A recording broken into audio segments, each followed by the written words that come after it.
Welcome to Chats Around the Kitchen Table. Harriet, Pippa and Julie will be sharing honest conversations about life, spirituality and whatever wants to be spoken today. We'll be talking about what we do and love amongst the realms of spirituality, life and truth. One common intention to share what has helped us along our path in living a healthier, happier and more fulfilling life. Welcome. Well, here we are again, ladies. I'll pour the tea. Yeah, Harriet's going to pour the tea. Oh, spill the tea. So it's been a month since we were last on, and we've evolved. We're now going to do it video. So what about that? Now I've got to keep that cup. Yeah. You need to be happy cup. Yeah. And we do have someone helping us this time, which is We Lee. have a tech man. We have a tech man. So we're getting posh even before we start. He's drinking different tea though, isn't he, Julie? Yeah, he's drinking different tea. He's not going to come on all the courses. So it's about one of those things, isn't it? It's just seeing how it goes, and everything is new and it's exciting. And have we got prep? We've sort of, and I've Pippa's got no prep. Harriet has no prep, other than the fact she's made the tea, and I think that's perfect. There you go. Thank you very much. So I guess what we wanted to perhaps do first was just address one of the comments. We had a couple of comments that on the same theme, which was what? Because my brain has gone now. How was it worded? It was about how can you be discerning about what you listen to and what you watch. And I think the lady said, it was Judith, she said, what would we do if we haven't all got Pippa, Harriet and Julie to help steer us? And I think that was her sort of question that she put up on Facebook. Yeah, she was asking for other people who had just started on their journey. Yes. How to know when they read stuff on Facebook that tells them to be wary of this or worried about this, how to know whether that was true or not, I suppose. And I suppose my thought to that was I like watching fluffy kittens rolling down a hill on the internet because that is what my focus could be. And that's being a bit flippant because, yeah, for sure, there's lots of stuff on there. But you can choose what you watch. You literally can choose to make sure your feed is good, that you watch the things you want to watch and don't watch the things you don't want to watch. Why does it trouble us so much, though? And I think, for me, news? Is it a story? Whose story is it? Is it the truth? It's all a bit of a mixture, isn't it? Yeah. I think it's so easy now to cultivate your own algorithm, and I think it's important to notice how things are making you feel. Yeah, and you're talking about Facebook, Instagram. Yeah, I don't know so much about TikTok, but I still think you can choose. And even the new, like what you're consuming is in your control, and what is happening isn't in your control. Yeah.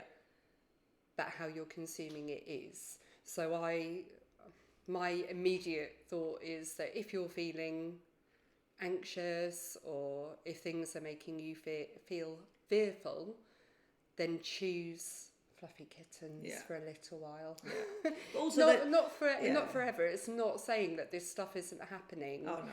But I think it really is important to tap into your own nervous system and to regulate yourself regularly throughout the day. Yeah. And also there's so much you can watch. There's meditations you can watch. You can watch people creating things. I mean, I like the ones where the artists are drawing and you actually, they've got the camera behind you because you see a painting develop. I love that. So you can choose. I haven't seen any of that. Oh, I have to tag you in. But I love watching things that are creative. And I guess people who are talking about crystals or who are talking about a walk they went on, it's about choose what you want to look at, I guess, isn't it? And choose things that make you feel happy. How do you know what you like and what you don't like? Our bodies are great sensories, and I love that you said, we were chatting the other week, aren't our bodies amazing that we can have an emotion and water springs from our eyes, i.e. tears, that's how your body reacts. So if you're watching something and you're starting to feel tight or anxious,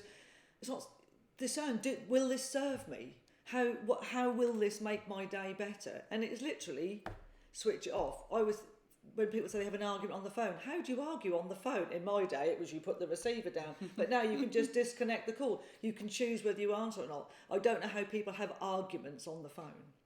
Arguments on text. Why do that? You get drawn in. You get drawn in. It's that, we have to be right. And it's about, maybe I'll just leave it and give it half an hour, take yourself out for a walk, have a nice cup of tea, but do something different to get your body away from that initial reaction. That would be my thoughts on that. Yeah, sorry. So it's about, I think what you're talking about is self-care, isn't Yes, it? It's definitely. recognising when you need to do something for yourself that either grounds you or takes you out of that situation. And that's the key word, grounding, isn't it? When we watch stuff that we don't like, it instantly makes our nervous system react.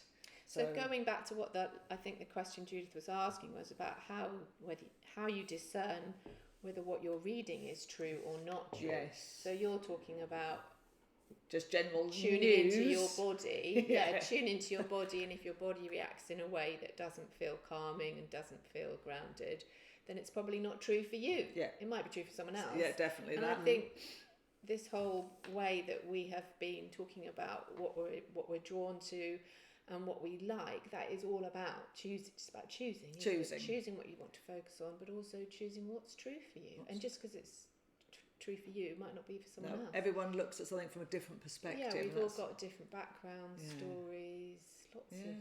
And depends.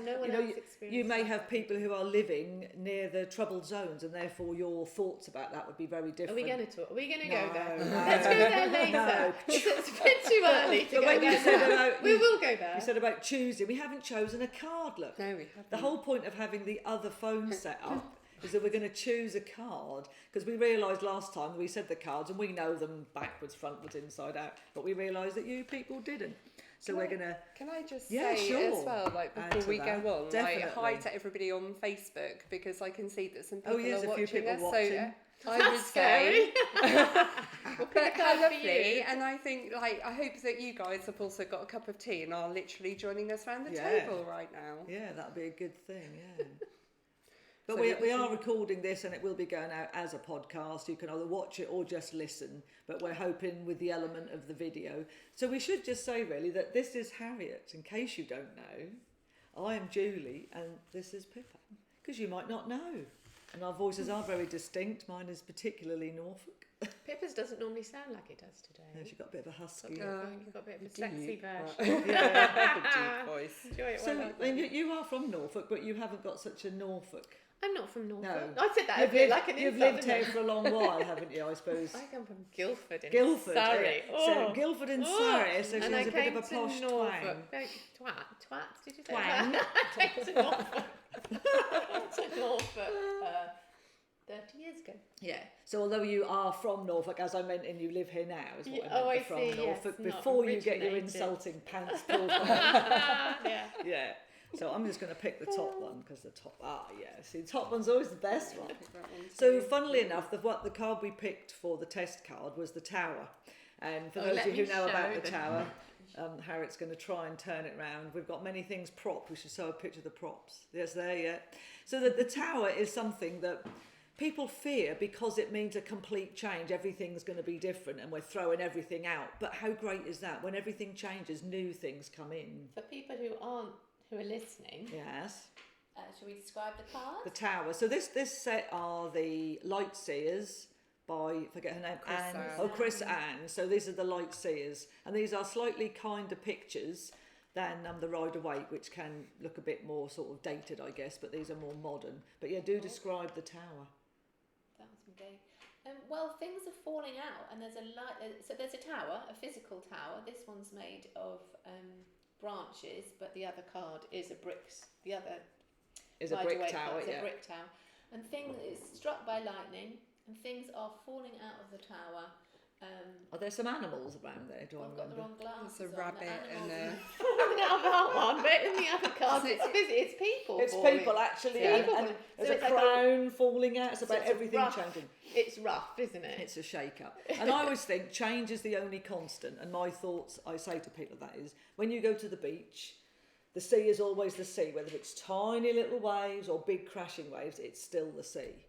And this is how we can be, going back on our first topic, is that no matter what's going on around you, when you are grounded, you can still be you and not be drawn in. So that's my thought on that. And sometimes things need to change. We like a bit of change. And you can be given all the prompts and all the signs, and you can ignore them all the way. And sometimes it literally just gets to a point where you're like, I'm done. Just needs to clear. Needs to change, yeah. So change brings newness, like the seasons. I mean, we're longing, a few sunny days, we're longing for change, aren't we? Harriet, what's your card? My card today is the Three of Pentacles. And you're going to pop it, we're going to have to, do one at a time. See, we hadn't thought of that. We need all three cards to show. Oh, well. We can do that, I'm sure. Eventually. So the Three of Pentacles is about You're relating it to yourself. self-worth. Oh, self-worth, yeah. So it's about where I fit in the... So Pentacles is about wealth and energy and material stuff. Three is about joining forces a bit, isn't Friendships, it? the trilogy. Expressing yourself. And I always associate this card with knowing your value and how you fit into the bigger picture. Interesting that there are three of us, three the in a Three tech Stooges. man. Three in a tech man around the table today. And what that picture is, if you want to just describe it for the listener. It's a tapestry, or they're making a something tapestry. together. And in the other cards, I don't know why we keep referring to the other cards, but in the other cards, he's the stonemason, isn't he? He's crafting something. It's almost like they can't make it themselves, so they have to get him in with his and skills. he's showing them, I can do this for you. I can do this for you. How much are you going to... Yeah, so it's about your worth, Yeah. So how is your self-worth, Harriet? How do you feel? But what does it mean for you today, that card? What do you think? I've got this is so funny. I had a chance encounter with someone yesterday. I'm meeting them this afternoon, so maybe it's about that. Just thought I'd drop that. When you say someone, a man. Let's be clear on Now this. I'm blushing. Yeah. Well, no, but so how was the chance encounter? Was it just? Well, I had one dog pulling me in one direction. So I've been looking after my daughter's visiting dog. One dog pulling me in one direction. That was a daughter visiting dog, not a tortoise visiting dog.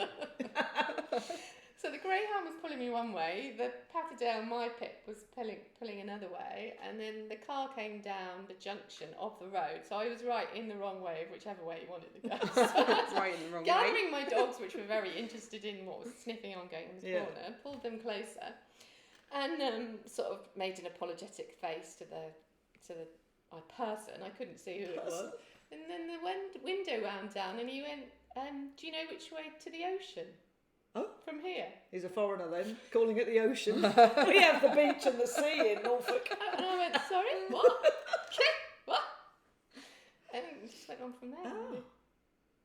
So there we are. Numbers were exchanged. I can't tell you any more. No, that's exciting. I can't remember what he looked like. I don't remember finding him attractive. But for some reason, because of the chance encounter. Yeah. Thing is, though, it's an opportunity, and it's not just about a romantic opportunity. It's about the chance to meet someone different and have a conversation. All the while you're practicing having relationships. It's good. And he had two dogs in the car who were exactly the sort of dogs that Pip would hate. That's great. Cockapoos. One had a little... Anyway, he's probably identical. I really hope he won't be listening, so it'll be fine. So there we go.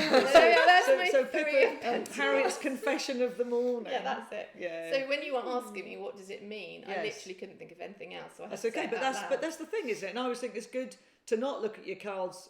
I have a meditation group. I say to people, don't look at your card until I ask you to, and inevitably somebody would. The thing is, it's about what does it mean the minute you turn it over, and I think that's your initial reaction, because when you've had a chance to look at it, we then have an informed. Oh, I think that'll be a better one. But anyway, for me, I've got the 10 of Cups, and if I describe it, it's rainbows, it's cups in the air, it's a happy couple, the children playing, there's no dog barking there, so that's not quite me, but maybe I have to pop that over there. Oh, and we're going to show it to the camera first. Look, we forgot to show it to those. For those of you watching at home, that's the 10 of Cups, and as Harriet's scarf nearly burns on the candle. That'd be very entertaining. Just to show it's like that was Harriet's one. Yeah. I feel like I'm an air stewardess. Yes, and the fire exits are here, here, and here. So the 10 of Cups, and in the other card, it is literally the rainbow, the happy family, and in tarot, we always love a 10. Whenever you're doing a reading for someone, the 10s are all about completion, everything coming good, and people always want to know, when is it going to be okay? And I suppose that's what. So for me, I had a big change. I had a tower, didn't I? Everything changed. I had to move. I didn't expect to. It all came crashing down, but I've embraced it. And as it goes, now I'm in Ranworth. I absolutely love it. And lots of things are coming good. And this rainbow is coming out. We had a rainbow at the weekend. We did. And it was just amazing to see that things are changing. And yeah, that card, when I saw that, I thought I liked it because it means something good is coming. And that's that positive thought Things to go coming into. to fruition. Yes, yeah. So that I like it. I like that. What's your card? Oh, I love I haven't mine. got much to say about mine. I haven't got any chancing Mine's counts. the Ace of Pentacles, so I shall show Facebook. For the viewers at home. I shall pop it on there. Thank you, Harriet. So Ace of Pentacles. Do describe it. So it's when I look at that card, I see a seed. It's about a new beginning, something that I'm growing, something that's where I'm planting my energy, and it's all this opportunity and potential. It indicates pure potential for me. And Pentacles, again, it's that money, wealth and or energy. energy. And Cups, by the way, is about love and flow and water. Because I forgot to say about that. And one is about beginnings, New beginnings, beginnings, but also gifts. gifts, things unexpected, things that you couldn't have. And that's so So should we relevant at it's the the moment. gift of money, that So- card sometimes. Yeah. Really. Well, Literally. Coming from interestingly, Oh, thank you to Tech Guy. yeah. So I had a bit of a surprise when I came back. So I've been on Julie's sound course over the weekend. So that in itself has given me new beginnings in new things that I can New energy. do. New energy. It really inspired me actually, because it's given me something new to focus on. And then when I came home, Lee has told me that he'd been measuring up rooms and he's giving me the bigger downstairs room. I know, how exciting. And actually, it's not just me that's given new energy to, Yeah. because we're redecorating my son's room and he's really excited about it. And Lee's really excited about setting up a new room that is purely for his music stuff. And I get this bigger room. lovely big room. And I'm like, You can fit crystal bowls in. Potentially I know. maybe. Whoa. well, I know. Oh, I know. So this Yeah. is like, I do see this. And that's something you hadn't expected, isn't it? This is No. what we say. So aces are a gift, something you didn't expect. You hadn't particularly asked for it, but it'll Well, be I something think- that you love. I quietly manifested it, Yeah. probably. And I think a couple of weeks ago, I just kind of dropped in, almost like in sulky teenager type way, The though, as hint. I was walking past, going, I just really want that room. And then I kind What, of to stomped. yourself?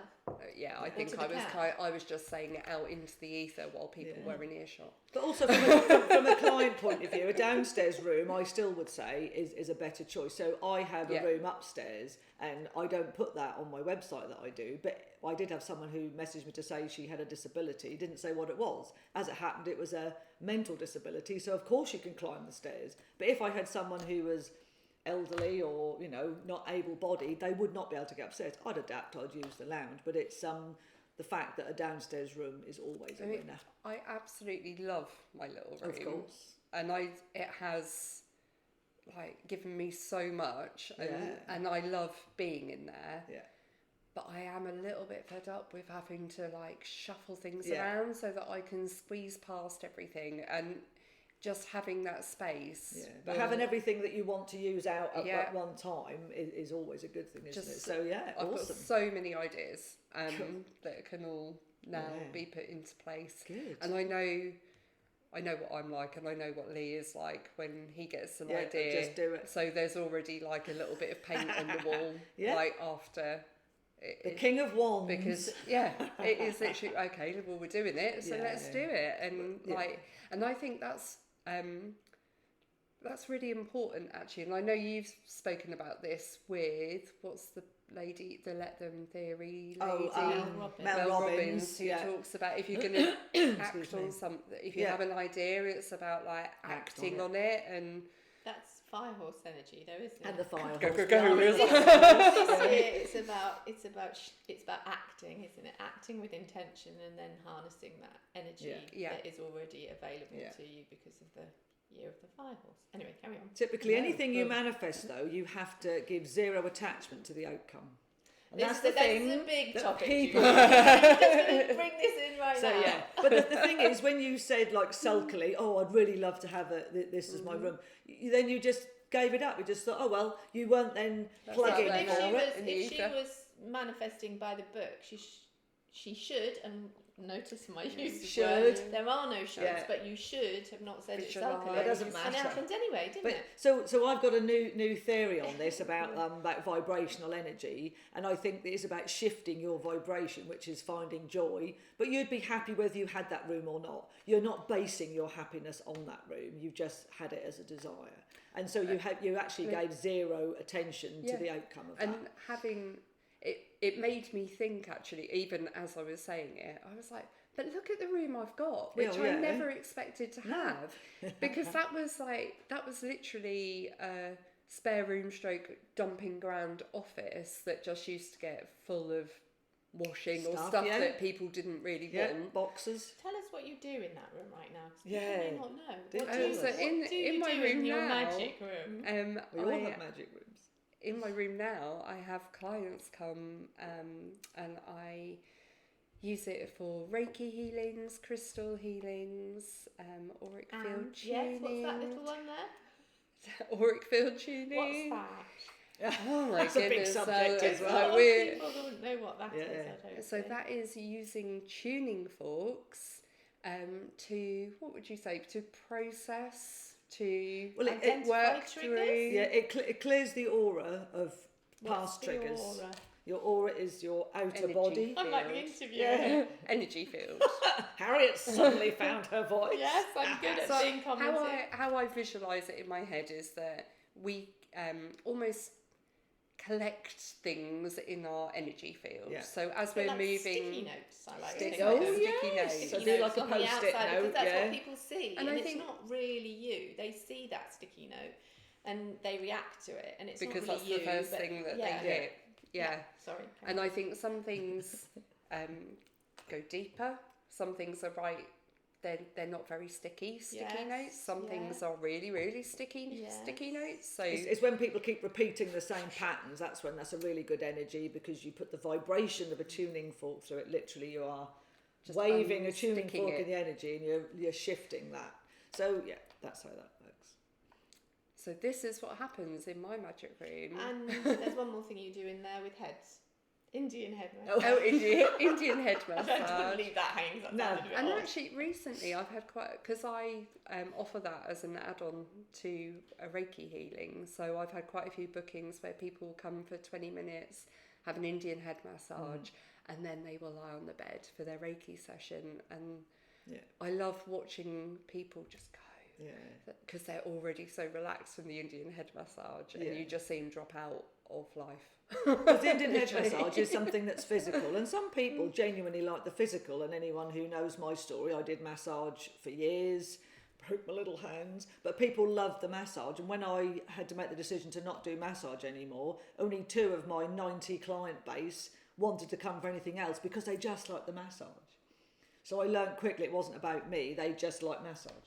So, but you build other ways of doing it. Another tower moment. It was a tower moment, yes. But I'd already built up my other business, so I was already doing other stuff, so that wasn't too much of a crash. But yeah, I was a bit like, but I thought you liked me. Throw all of that out. They liked the massage. I don't think I know how you came to sound and the gong. So I was going to ask you Oh. about that. So we... Because that's how I met you. I know I had a tarot reading with you, but the first course I did with you was the gong one. The gong sound course, one, yeah. So I wouldn't know how you did that. So funny enough, when I started doing gongs, people said you have to be musical, and I said, oh, you don't have to be musical because you're not playing tunes as such, you're creating vibrations with the gong. And then I remembered I've played piano, clarinet, violin, recorder. God help anyone who used to hear that. You know, and I've done and a guitar. I've sung in a band. I'm actually a very musical person. And you love music, like your free time, you'll go and see bands. Yeah, see bands. Gigs. But I didn't really think of that. It was like, because it wasn't healing, I didn't think about it. Because when you're seeing bands, it's that raising your vibration. So I suppose so I started going to gong baths.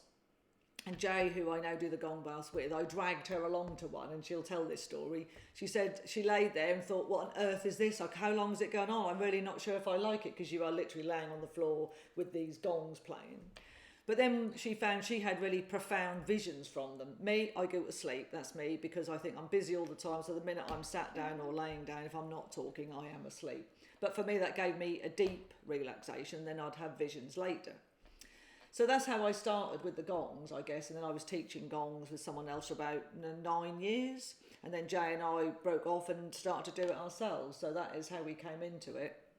I think the sound course that we did, though, which is the one you came on, we focused it less on people becoming gong bath givers. Practitioners. And more about you can do it one-to-one, I guess, is the point. Because not everybody feels confident enough to have a room full of people, or even have the knowledge or the desire to get tickets sold. As we all know, that's one of those clinch moments, isn't it? That's definitely not why people were there. No, either. definitely a lot not. Of people, even just for themselves. Yeah, definitely. Yeah. Like wanted So, to so know. I suppose we focus more on the course now, that it's that people can be one-to-one sound practitioners.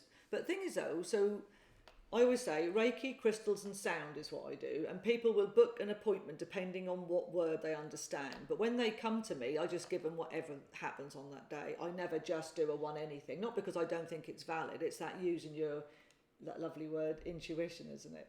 But I think sound and vibration really shifts people, and I think we saw that quite profoundly at the weekend, because Pippa did the sound course. One lady, she said she came for self-healing, didn't she? Yeah.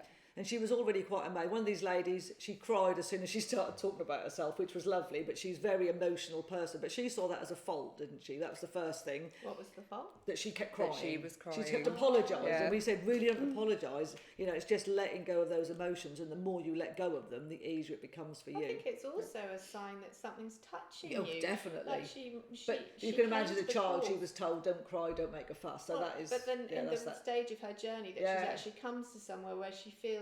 Obviously, something Yeah. touched her, and then she was like, Yeah. It was like so I feel at home, or I love the gong, or whatever. Yeah, yeah. She really resonated with what you were saying. Yeah. So she actually came to one of our retreats, so you would have met her, because Harriet does the Hello to this, catering. hello to this lady, because I'm 50 this thing. I will say this, so I always ask people under that course, what brought you here? And what do you hope to get from it? And I was sort of liking that to when you go to hairdressers with a picture of the hair you want, and the hairdresser goes, it's not going to look like that. But and she said the reason she came on the sound was because at the retreat she described herself in a certain way, and I said to her, why do you keep seeing yourself as that? And I did say it kindly. And she said me questioning that to her changed her life, because she thought, I'm not going to be seen. And she said a widow of 10 years, but she was really emotional as she was saying it. I just said to her, I'm wondering why you want to describe yourself as that. What else is about you? And she just got that label about herself. So she said that really changed her. Then I worried, did I say it kindly? She said I did. But then but she we came... know that is why people come to you. Because I they am the like tower. How the you tower say. is actually my card. That is who I am. Yeah. But on that weekend, she came here, and at the end, we did this procedure where she's in treatment. She's in the chair, and there's 3 gongs, one either side and one behind her. You just play them quietly. Were you playing them? Yeah, Pippa was doing it. And at the end, she just literally, she was soggy. She said her body didn't feel as though it was in the room. And she'd really felt a shift to the point where she then just wanted to sit out. She actually didn't want to do it. But that shift, honestly, when at the end I said, and how's your course been? She was like a different person, wasn't she? She had this golden light shining around her, and she was ready to go. She said, I'm going to do this with this friend and that with that friend. Do you remember when I came on this? I didn't talk about this last time. No, do tell us. Do you remember when we came?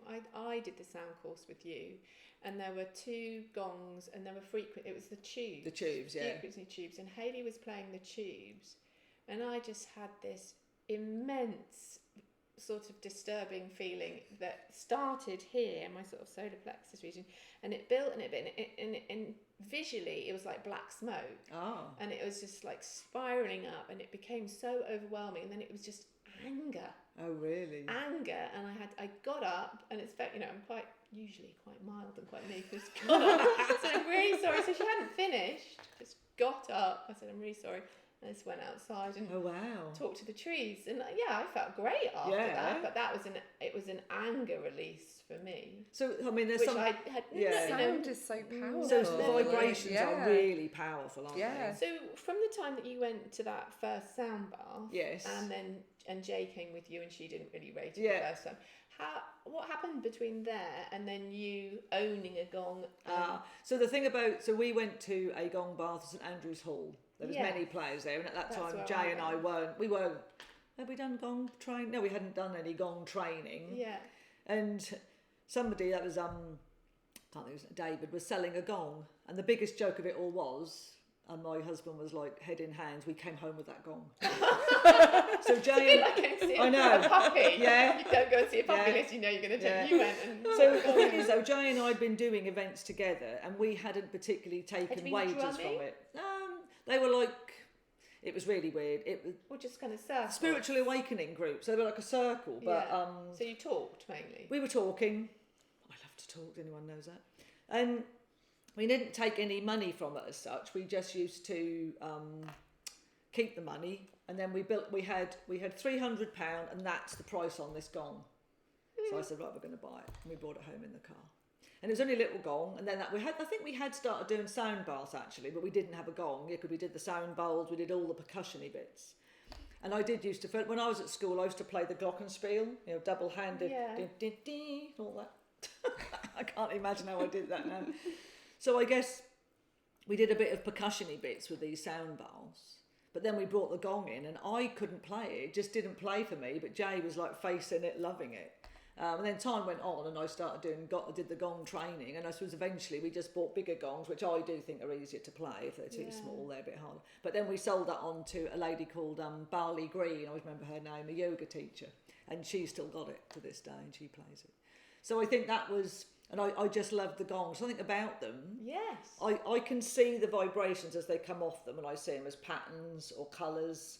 And so when someone's playing it or I'm playing it, I can sort of see what's coming out of it. You can see the reaction of that with someone's body. You should probably mention here that you do see. Oh, I do see. Yes, I do see all sorts of stuff that goes on. Yeah. So you can sort of see, and it is a bit like the classic, the aura around the body. And if someone was to poke it, it's like you put your bubble around it. And if you poke it, your finger goes in it. So it's that sort of thing. But they now can show you, talk about algorithms with salt or sand on a metal plate that then gets bowed. Or on a drum skin. Cymatics, isn't it? And the beautiful patterns that the sound vibrates upon the little that come up the same for every frequency. Yes, they are very regulated. And you yourself have been looking at frozen water, haven't you? That's the Dr. Emoto. And you showed me, I think, I don't know how I got the idea to take the crystal bowls but put water in the crystal bowls and then play the crystal bowl, and then you see the patterns in the water from the vibrations of the sound, and then freezing that water makes beautiful patterns. But I'd just like to say the gong for me just speaks directly, resonates directly in my chest. Like I can't even really put words to why. It's like a master, isn't it? I think, like if you imagine a master giving you information, I think the gong is that. I just feel it, and it feels yummy. Yeah. I know it makes, some people say, because you play them with the little flume. They're called flumies, but when you first start, it's literally a bouncy ball on the end of a cocktail stick, isn't it? That is what it is. And you pull it slowly across the surface of the gong, and it makes the most unworldly. Well, some people don't like the gongs because they are so profound, and some of the sounds can be really like dark, and they can sound like whales. And I do know ship's hulls, that horror films, they do use them. They use gongs as sound. Oh. Yeah, so that is a sound that they would use in a horror film. So I know some people don't like it. But you hit them with a mallet or different mallets as well. And it's subtle, isn't it? Yeah, and that's and you can really get them if you keep repeatedly, kind of, it's almost like pushing them, isn't it, rather than hitting them. you can really make the sound vibrate, and the whole thing seems to does take have an on effect. Yeah. We were watching a programme last night and they played the sound of space and it was the gong. That's what it sounded like. Yeah, and they've been used for like centuries, haven't they? If you think about like Eastern traditions, they're used, aren't they, for ceremonies. Used to summon people, aren't they, when they're hit, when they're struck. And I think when people don't know what a gong bath is, but they're two strange. One is the word bath, isn't it? You're bathing in the sound, And the other thing is people literally think it's like bang crash with the big lion. No, it wasn't the lion. Rank. Yeah, where they're like. Yeah. At the beginning of the film. Like a dinner gong. Yeah. But we often get people saying, are you playing them or do you have like a recording? And I just think, so we set all this up and it takes a long while just to sit there. But the sounds are not what you would expect from these big discs, and that is the truth of it. But then when I went to Latitude, and there was a lovely lady, Mimi from Brighton, who was playing the gong. She was on her own, she had gongs, she had a microphone, and she was chanting, which I think is... You have to be good if you're going to sing, I'd love to be able to do that. But she was using some kind of feedback loop, so there was background in real time to what she was playing. I'm sure our tech man could probably talk about it a lot better than we can. But so I'm quite interested in experimenting with... I've got a musician friend who can sing, who I'm thinking, maybe, because it's been a bit of a thing at the assembly rooms, hasn't there? They lie down and listen, where I think a lady comes and she combines violin and I think she's a professional musician, and then they had a harpist, didn't they, as well as a gong person, and it was like a whole thing. But it's just, I mean, like when I go and see gigs, the music is uplifting, isn't it? It just gets you going, makes you want to dance. And although the gongs and sound baths don't make you want to dance, but it is that healing vibration that comes. I just think they're great for... It's a good top-up, I always think, in between other things. Quietening the mind and exciting the mind on another level. And so, although some people say they can't switch off and can't not think, most people at some point in the hour-long session experience a drifting or some kind of meditative thing, or they know, they're conscious that they're lying there, but somehow they can't move, and they're like, and someone said once it's very refreshing. It's like a break from thinking, and then some people like Jay will experience visions, I often see colours and see the most things that don't make sense to my waking brain, but that doesn't mean that they're not valid and they don't. But so vibrations from that and vibrations about words, and I'm going to ask you to talk about, you've been watching the young skiers, was it you've been watching? About vibration. The vibration. Yeah, so I'm talking about the vibration of your voice and the power of your words. Yeah, and a couple of people have stood out to me over the last couple of weeks, just on social media. But Eileen Gu, she's a 22-year-old with the gold skier. Bow in her house. Oh, wow. And one of the questions to her actually was like, how does your brain work? Because when you respond to a question, you respond so cohesively and so coherently. And she just gave, again, this really coherent, ordered, constructive answer. But she said that you can control what you think, you can control how you think, and therefore you can control who you are. I'm 22 and I can literally become exactly who I want to be. How cool is that? How empowering is that? And I just thought, what beautiful words coming out of a 22-year-old's mouth. That's interesting, because the clip I saw her talking about, she was saying that, what does she do? She's a skier. She's a skier. So people see she's me... lots of so things. It's been the Winter Olympics then. See me doing these phenomenal things, and they think I just start at the top of the slope and point my skis to the bottom, and somehow talently I managed to do it. She said, so the clip I saw, she said, it's years and hours of dedicated practice. So isn't that my algorithm tells me it's hard work and practice, and your algorithm tells you can control. So you're saying it's hard work, but if it's something you enjoy, is it hard work? That's that theory, isn't it? I mean, if you love what you do, is it hard pure work? Devotion, it's devotion, isn't it? Devotion. And I think a lot of it is finding... a lot of what we do is working out and finding what's true for us, who we really are underneath all this stuff that we've taken on from the world. So maybe she's found her thing early. I don't know. I think it's good. The other one that stood out was Alyssa Liu, who is an American figure skater, very young as well, but she actually retired by the time she was about 16 because she was so fed up with the training regimes and being told how to look and being told what to wear, and she went away and she came back as herself, and now she is out there, doesn't care, she's not interested in, she's not carefree, being there is the win for her, not the medals, enjoying herself, and she's so joyful to watch.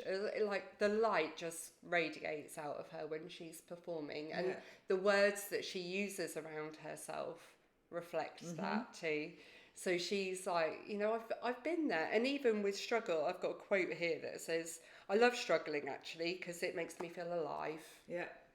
So even in the hardest, stickiest of times, she's finding the joy in that, and she's understanding that everything is just a lesson. Well, we're coming back to that word failure, which we had a laugh with Harriet one day, picked the card failure and threw it across the room. I was there that day. Because, well, you could say, because your mum used to say there's no such thing as failure. Every failure leads you closer to success, isn't it? Along the lines of? So I feel like I talked about this last time. Maybe I didn't. don't know if you did actually. So my mum, one of the quotes I grew up around was, "Ever tried, ever failed." Oh God, I'm butchering it. It's Beckett. "Ever tried, ever failed, no matter, try again, fail, fail better." Yes. Now, I lived with this quote until I was 50. And my mum even had it etched on they're like three massive slabs of slate. Gravestones. And she had it like, you know, emblazoned in like gold lettering. Chusa Wilson, fabulous shout out to him, made these beautiful three sort of stones. And I looked at them and I was like, oh, they were all about being expert. My parents were also about, you know, experts, knowledge, all of that, highly valued, highly praised. And then I got it. It's not about failing at all. It's that in order to succeed, you have to fail.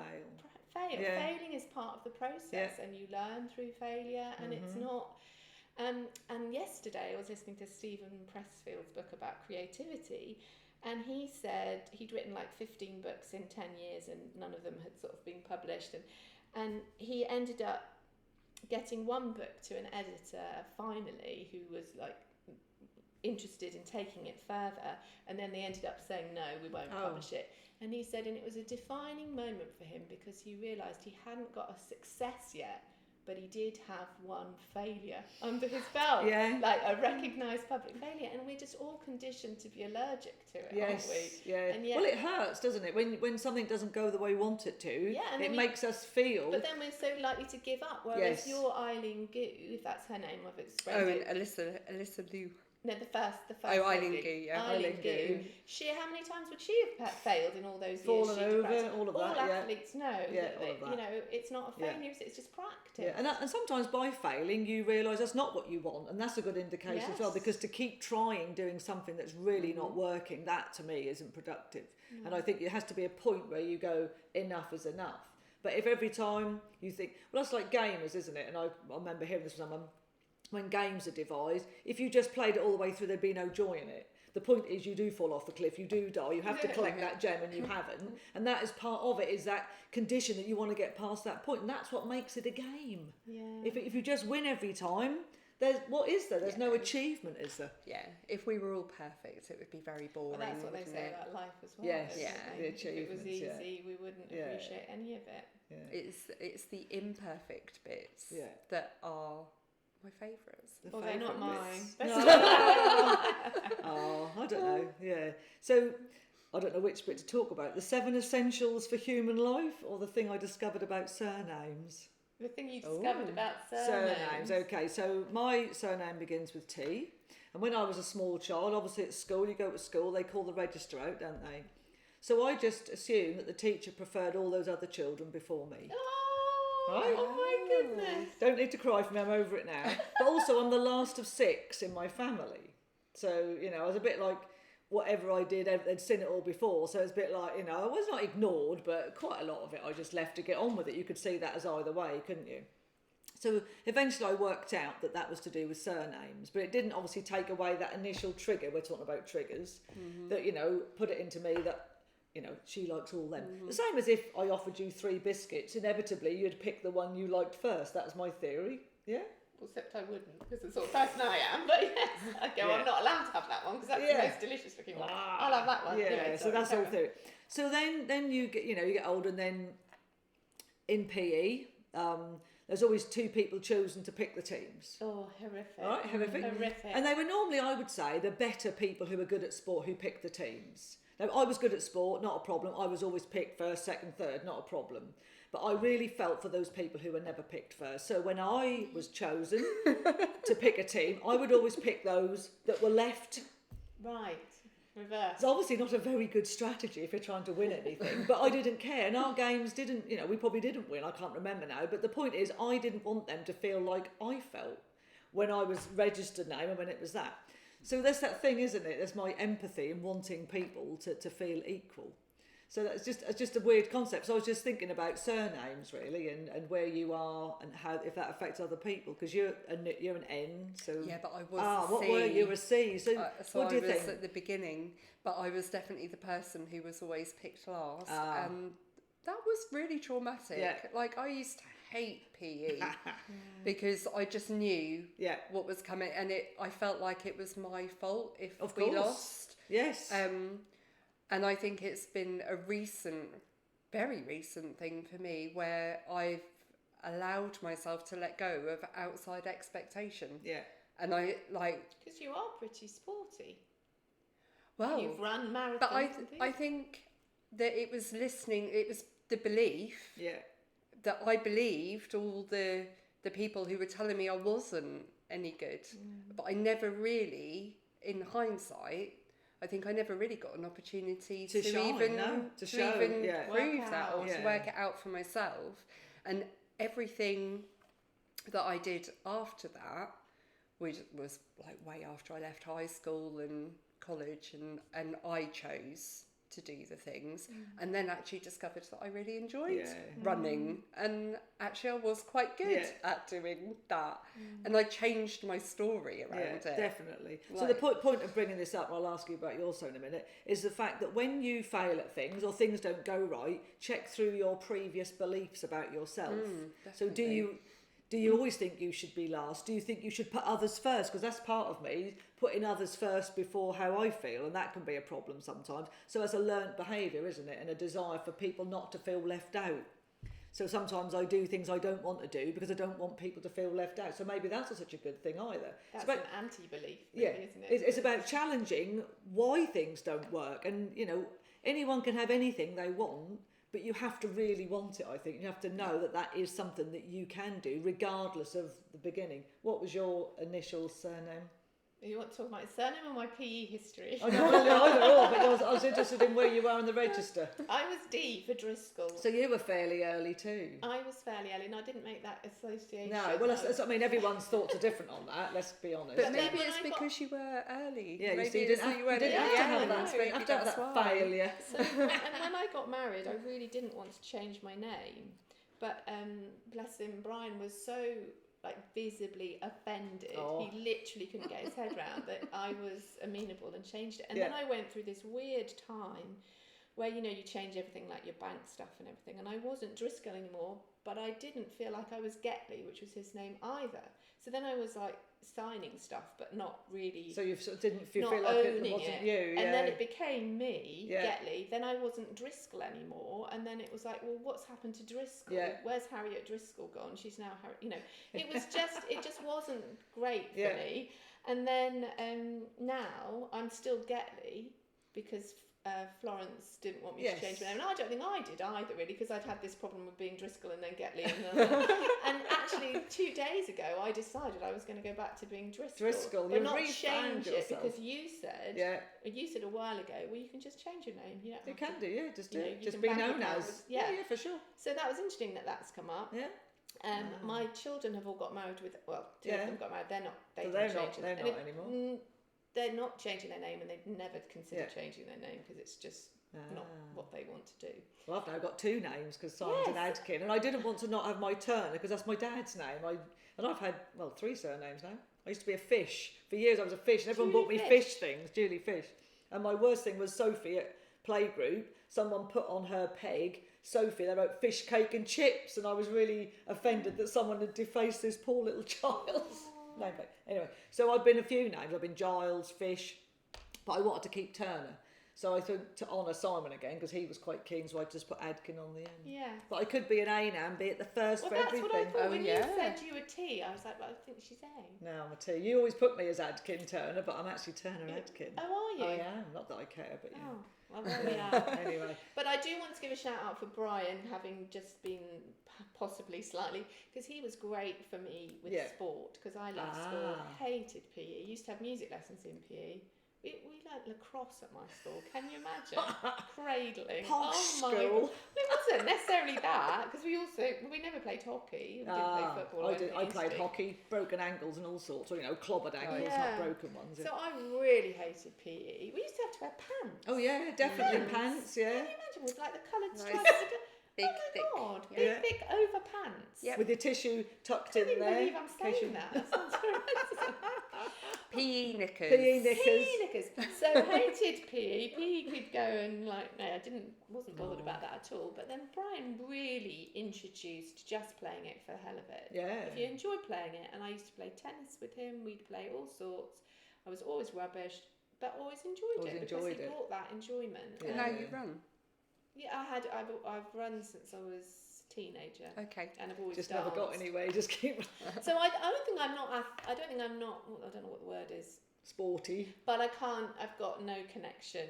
No. Hand-eye connection is rubbish. So you're obviously very coordinated. I don't need to catch you don't anything. Need to not like a person. Yeah. I've always been very aware of living in a body. I said this time. I know I said this, and when you were talking earlier about using your nervous system to ground yourself and how you feel, so I've always been very aware of how I feel in my body. But I can't do bats and balls. See, I play badminton every Friday. People think I'm really competitive, and I'm not. But I like to play well. I don't really care if I win or lose a game, but I like to make sure that my performance is good because I do mixed doubles. So that's me every Friday. I love it. Yeah. And at school I did badminton. I'm tall, aren't I? Not badminton, netball. Yeah. Oh, netball where you can't move your feet once you've yeah. Once you've caught the ball, you're not allowed to move your feet, are you? No, I was always getting that wrong. I think that was my downfall with PE at school. Yeah. No one wanted me in their netball team. And you had to stay within the lines, don't you? But it's amazing. So I was actually really good at sports, so I was always in the netball team, in the hockey team. But my mum wouldn't buy me hockey boots. She said you probably won't do it for long, because quite likely I wouldn't have done. I remember I didn't have the right boots, so I was always sliding everywhere. Anyway, are we coming up to time, Tech Man? We said we'd do an hour. What are we up to? 52 minutes. Cool. Okay. That's all right. So I just want to talk a little bit about what we've got coming up. So this Saturday at Swaffham is the Mind, Body and Spirit Fair. So if anyone's about near Swaffham, do come and that one you say is often join us very in. busy. Very busy, and there's also the Saturday market is there. Bless them, they set up like from 5 o'clock in the morning. So there's fruit, veg, flowers, and a ton of other stuff there. And then ours is free entry. I'm doing readings. There's tarot, mediumship, crystals, jewellery, spiritual wonders, I always call it. There's a lady who sells second-hand tarot cards, and that's always quite interesting because she has sort of like a bit different packs there. Loads of different stalls, but do come and see. Do come and join us there. Free entry. There's a lady doing wonderful catering there. So you have a cup of tea.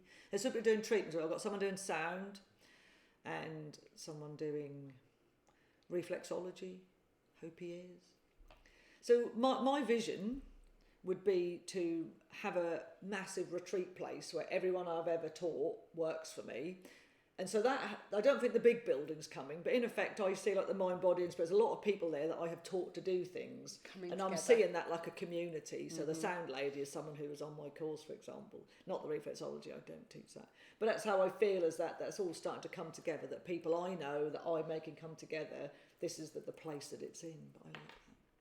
The other thing we've got is our retreat, which is on the 20th of March. Harriet is doing the wonderful the cooking. She's going to be our chefette, The 20th of March, the 27th, we've got 2 spaces left and we need to fill them. That's Sco Ruston Hall, which is just outside North building. Walsham, very lovely. I want to call it, I don't know, what is it, Edwardian? Country House. A very lovely retreat. So too. Pippa has been on our the retreat. I definitely recommend it. It will, and even if you've been before, I would say you'll get something different out of it every time you go. So always really interesting people who are there with a eclectic group of dietary requirements. Yes, but the atmosphere is just by the time the weekend rolls on, the atmosphere is just so open and accepting. That's the thing, is that if you've been before, when you're there with a different group of people, you're always learning from each other as well. So you're always learning this community, isn't it? And it's a lovely way to experience Julie and Jay together, enjoying. You basically just dwell in all the things you love, and you share a lot of stories. There's time to go into what's coming up. A lot more time, which is good. So it's called the Soul Awakening, and whatever that means for anyone. But how do we awaken our soul, and why did our soul awaken? I guess that is what we're going to be discussing. So, but if you've never done anything spiritual before, you won't feel that everyone else knows more than you. It's not about that. No, it's very much inclusive for everybody, I would say. Yeah. We did have a mum who came. She brought her 2 grown-up daughters, and they didn't even know it was a spiritual. They thought they were coming to do yoga. They thought they were coming to do like a spa, and it was quite funny because to start with they're on their phones like most of the time. Then we started drumming, and we could see them giggling because if you've never drummed before, it can be like quite amusing. Awkward. Then they awkward, but then they really got into it and they absolutely loved it, But it's funny. I think wouldn't you research if you were going somewhere? But perhaps they just trusted their mum. So what I'm saying is you don't have to be into it to come, but you perhaps have to have a spark of interest about who am I. And there was certainly a lady on the last time when I was there, who was so grateful to find you and Jay and a whole kind of community of people that talked about things that she'd been interested in for ages, but that her work and her immediate environment gave her no opportunities to talk about any of that stuff. Yes, I know. You know who I'm talking about. Yeah. But that was lovely to see that. So some people so people from all walks of life. So it's Friday at 4. So if you're at work, just take the afternoon off, and it's Sunday till 4. So that's that whole weekend thing. We found the weekend ones probably easier for most people if they work, but not everybody works full time anyway. So if you're interested in that, do come along. What have you got coming up? Monday the 9th. We have our sound bath at South Walsham. Sound and Reiki. These two put on a show. We put on a show in a beautiful old church with underfloor heating. The St Lawrence Centre it's called at South Walsham, round the corner from me. My closest gong bath. It's a little bit different. You do gong baths in Colchester. But that's true. I do 1 2 minutes down the road for you. So we've got that. And we've also got a Reset and Revive Day coming up in April on the 16th, which is open. We can accommodate 4 or 5 people. Spring retreat day. I've been to one of those. Come and enjoy some sauna, cold dip. We'll do a mini facial. Sound bath. And again, cooking. And again, I think actually I'd like to have a shout out for the table. The table. Yes, do. I listened to whose podcast did I listen to where they were talking? I mentioned it to you, didn't I? Oh yeah. It was a comedian with Davina McCall, and he said he grew up in a household that didn't have a table, and he didn't realise that he didn't have a table until he went to his girlfriend's about 16. And the phrase he used was, "It was a table kind of place." And Davina said, "Oh, I know what you mean." And he said what he meant was that the girlfriend's family sat round the table at dinner or at lunch or at breakfast and were there, whatever was going on, eating their meals together. And so this table has seen many different reincarnations. And the fact that we've called our podcast Chats Around the Kitchen Table. When I heard that this month, I was like, that's it. That's it. And it is that magic of a family coming together, isn't it? And having a space. And even if you're not talking, you're together, aren't you? And that's quite important to be at the table. But it's also discussing, isn't it? And it's like, it's being interested in what's going on for someone else, listening, and it's so much. But Yeah. it's also, you don't necessarily have to agree with what the other person's saying. No. It's a place to just talk. Yeah. And how important is that? Finding out how to It's a communicate. community space. Yes. Isn't it? So we'll talk next time about the 7 essentials for human life, and number 6 is community. We need community. We do. We are Indeed. social beings. So I think we're coming up to the end. Did we do good, ladies? Who knows? Do let us know your thoughts. Did we ramble? Did we waffle? Yes. Did you like it? Let us know. Let us know what you were doing while you were listening Oh, to yes, the podcast. that's an interesting I'd like one. to know, Yeah. because I listen to podcasts doing all sorts of things. Are I'm there usually any walking questions? when I listen to podcasts. Are there any questions?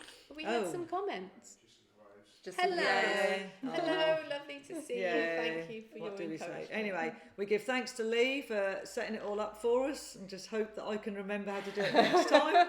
We haven't set the next date, It's but one we of will those- be. It's okay, isn't it? Yeah, it's it's all the okay. learning curve, as we were saying. Yeah.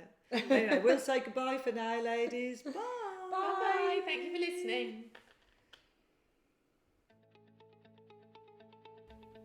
We hope you enjoyed this episode. We'd love you to get in touch with us. Our email address is kitchentablechat88@gmail.com.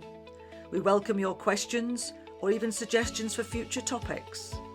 Also, please share this episode with those that you think may be interested. Thank you for listening. Until next time.